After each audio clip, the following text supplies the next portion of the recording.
ജനം global excellence season 5-ൽ വമ്പൻ പ്രഖ്യാപനങ്ങളുമായി കേന്ദ്രമന്ത്രി Ashwini Vaishnav.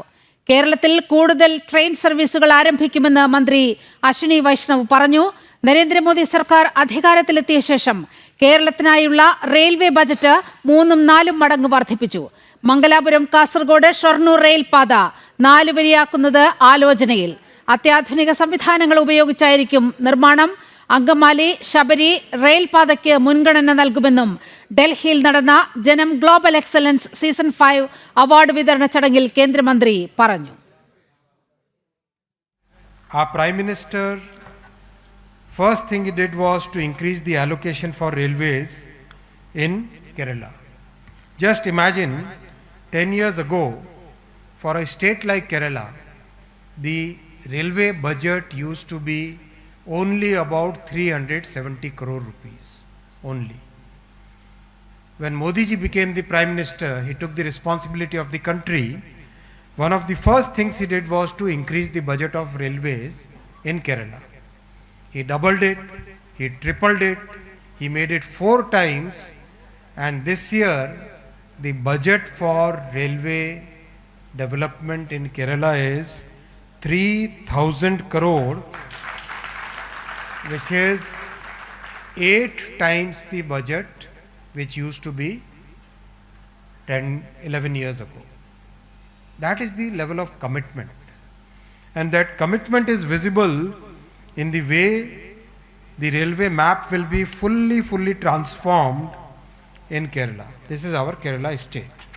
So from Kasargod, from Mangaluru to Shornur, we want to make it 4 lines of railway, tripling the capacity.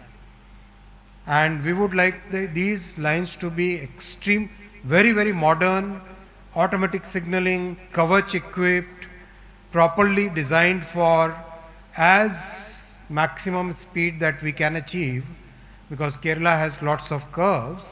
That's why there will be restrictions. However, whatever best possible we can do, we would like to do in this part. വാർത്തയുടെ വിവരങ്ങളുമായി S Srikanth ചേരുന്നുണ്ട്. ശ്രീകാന്ത്, നമ്മുടെ ജനം ടിവിയുടെ global excellence award വിതരണ ചടങ്ങിലാണ് വലിയ പ്രഖ്യാപനങ്ങൾ കേന്ദ്രമന്ത്രി അശ്വിനി വൈഷ്ണവിൽ നിന്നും ഉണ്ടായിരിക്കുന്നത്. കേരളത്തോടുള്ള കേന്ദ്ര സർക്കാരിന്റെ പ്രതിബദ്ധത ഊട്ടിയുറപ്പിക്കുന്ന വാക്കുകളാണ് അദ്ദേഹത്തിൽ നിന്ന് ഉണ്ടായത്. എന്തെല്ലാം പ്രഖ്യാപനങ്ങളാണ് ഉണ്ടായത്?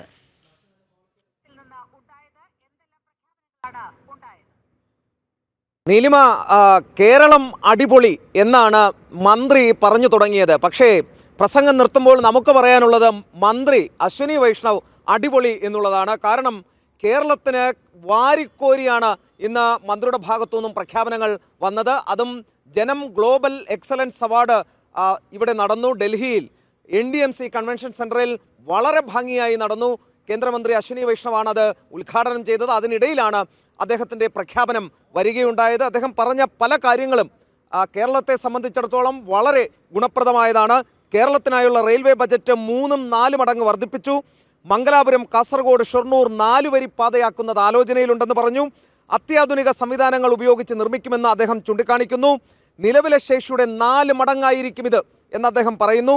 അങ്കമാലി ശബരി റെയിൽപാതയ്ക്ക് മുൻഗണന നൽകുമെന്ന് പറയുമ്പോൾ ശബരിമല തീർത്ഥാടകരെ സംബന്ധിച്ചിടത്തോളം, മലയോര മേഖലയെ സംബന്ധിച്ചിടത്തോളം അവരുടെ കാത്തിരിപ്പിന് വിരാമമാകാൻ പോകുന്നു എന്നുള്ളതാണ്. ശബരിമല തങ്ങൾക്കൊരു വികാരമാണ് എന്ന് പറഞ്ഞുകൊണ്ടാണ് അദ്ദേഹം തൻ്റെ പ്രസംഗത്തിൽ അക്കാര്യം പറയുകയുണ്ടായത്. മുഖ്യമന്ത്രി പിണറായി വിജയൻ ഡൽഹിയിലെത്തി നടപടികൾ വേഗത്തിലാകാൻ ആവശ്യപ്പെട്ടിരുന്നു. അദ്ദേഹത്തോട് ഭൂമി ഏറ്റെടുക്കൽ നടപടികളുമായി മുന്നോട്ട് പോകാൻ തിരികെ പറഞ്ഞിട്ടുമുണ്ട് എന്ന് മന്ത്രി ഇന്ന് വ്യക്തമാക്കുകയും ചെയ്തു. അതായത് റെയിൽവേ മേഖലയിൽ സമഗ്രമായ വികസനത്തിന് കേന്ദ്രം ഒപ്പമുണ്ട്, നിങ്ങൾ മുന്നോട്ട് പോകൂ എന്ന് കേരളത്തോട് കേന്ദ്രമന്ത്രി പറയുകയാണ് ഉണ്ടായത്. അദ്ദേഹത്തിൽ നിന്നും നേരിട്ടൊരു പ്രതികരണം വരുന്നത് ഇതാദ്യമായി കൂടിയാണ്. എന്തായാലും ജനം ഗ്ലോബൽ എക്സലൻസ് അവാർഡ് 5ാം സീസൺ ഭംഗിയായി പര്യവസാനിച്ചു. കേന്ദ്രമന്ത്രി പങ്കെടുത്തു. നമ്മുടെ പാട്രൺ പ്രഭാരി കൂടിയ A. ജയകുമാർ ഇതിൽ പങ്കെടുത്തിട്ടുണ്ട്. നമ്മുടെ എക്സിക്യൂട്ടീവ് ചെയർമാൻ സുരേഷ് കുമാർ ഇതിൽ ഈ പരിപാടിയുടെ ഭാഗമായി. നമ്മുടെ ഡയറക്ടർ സുധാകർജി ഈ പരിപാടിയുടെ ഭാഗമായി. അങ്ങനെ ഡൽഹിയിലെ മലയാളി സമൂഹം ഒന്നാകെ ജനം ടിവിയുടെ ഈ പരിപാടിയിൽ പങ്കെടുക്കാൻ, സീസൺ 5-ൽ പങ്കെടുക്കാൻ ഒഴുകിയെത്തുന്ന കാഴ്ച കണ്ടു. പൂർവാധികം ഭംഗിയായി പരിപാടി പര്യവസാനിച്ചു. ഇനി അടുത്ത സീസണിലേക്ക്? ശ്രീകാന്ത്, ഇവിടെ വളരെ ശ്രദ്ധേയമായ ഒരു കാര്യം, ഒരു ചാനൽ ഒരു അവാർഡ് വിതരണ സംഘടിപ്പിക്കുമ്പോൾ ആ വാർത്ത അവിടെ പങ്കെടുക്കുന്ന VIP നൽകുന്ന വിവരങ്ങൾ ആ ചാനലിൽ മാത്രം വരുന്ന ഒരു കാഴ്ചയാണ് കാണാറുള്ളത്. പക്ഷേ അതിൽ നിന്ന് വിഭിന്നമായി നോക്കൂ, അശ്വിനി വൈഷ്ണവിൻ്റെ വാക്കുകൾ ഡൽഹിയിൽ നിന്നുള്ള എല്ലാ ദൃശ്യമാധ്യമങ്ങളും ഏറ്റെടുത്തിരിക്കുന്നു. അത്തരത്തിൽ വലിയ പ്രഖ്യാപനങ്ങൾ അശ്വിനി വൈഷ്ണവിൽ നിന്ന് ഉണ്ടായി എന്നതടക്കമുള്ള തലക്കെട്ടുകൾ ചേർത്തുകൊണ്ട് മലയാളത്തിലെ ദൃശ്യമാധ്യമങ്ങൾ വാർത്ത സംപ്രേഷണം ചെയ്യുന്ന സ്ഥിതി ഉണ്ടായി. അതായത് ജനം ഗ്ലോബൽ എക്സലൻസ് സീസൺ 5 വൻ വിജയകരമായി കലാശിച്ചിരിക്കുന്നു എന്നല്ലേ മനസ്സിലാക്കേണ്ടത്?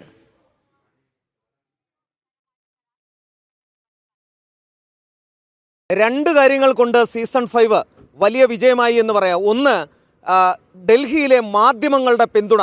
അവരോട് എത്ര നന്ദി പറഞ്ഞാലും അക്കാര്യത്തിൽ അത് കുറവായി പോകും എന്നുള്ളതാണ്.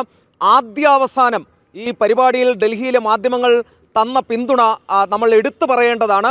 കാരണം ഡൽഹിയിലെ KUWJ അടക്കമുള്ള സംഘടനകളുടെ ഭാഗമായുള്ള ആളുകളടക്കം നമ്മുടെ പരിപാടിയിൽ പങ്കെടുക്കുകയുണ്ടായി, നമ്മുടെ പരിപാടി കവർ ചെയ്യുകയുണ്ടായി.